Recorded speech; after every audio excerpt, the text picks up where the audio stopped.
Let's do an introduction to the time and grading that the instructors will use. So this button here may or may not be available to you as an instructor, and so we won't cover that. We'll cover that in a different training.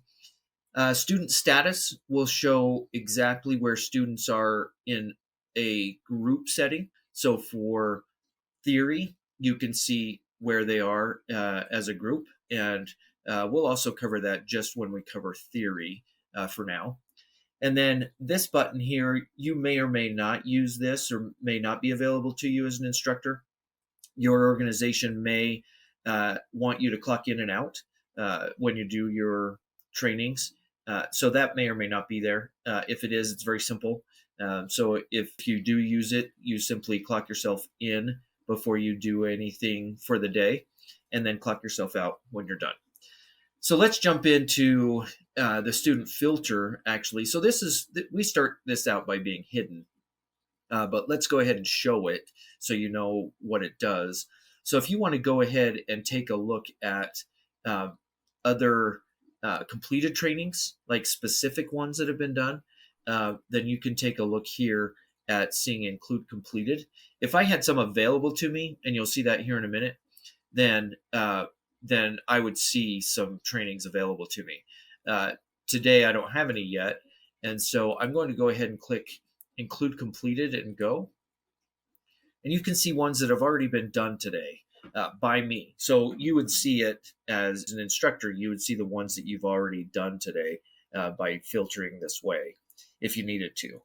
And then if you need to click into seeing those, you can go ahead and click on view completed. And in this case, we're looking at road. It does include just generic road maneuvers, so yours likely is different from this. Uh, but you can see where comments have been added, and we'll show you how to add comments as we get into the trainings themselves. And then you can also see the history. So if I click on view history, then that allows me to see all of the trainings that this student has already had on road specifically. And so this gives you a sense of how to see how they're doing, how they're improving, right? Now, this one has been marked proficient. Um, and what we'll do is, obviously, they're not proficient, as you can see there. Uh, but you have the ability, once you're done with the student, to mark them proficient. And then, and we can change that, right? We can say, no, we want to change them to not proficient because they're not. And so we'll change it back to not proficient. And you'll see as we go through theory, range, and road, you'll see how to change those and set those and so forth. So this is just again a kind of an intro or a preview to how to use this or what's available to you. And you can also, if your organization has, if their policy is to have students sign it, then a student can go ahead and sign it as well right there. And you'll be doing this on a tablet, and they can just do it with their finger and then click done. And then what that does is it will add their signature here below. So again, if your organization uses this feature, then that's how you'll use it. And then you can also, you likely won't print this, but you can print. And so as I bring this up, you can see you can see the whole history. And if it needed to be printed, then you could go ahead and print that.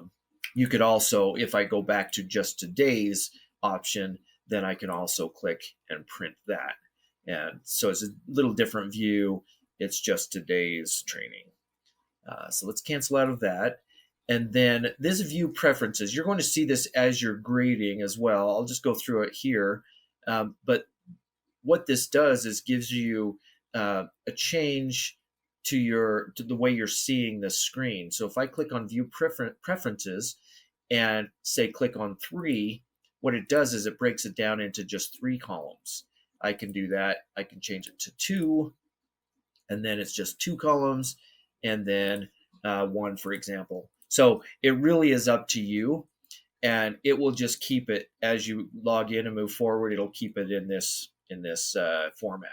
So I personally prefer to have it in 4 columns. So I'm going to go ahead and adjust it to 4 columns and leave it at that.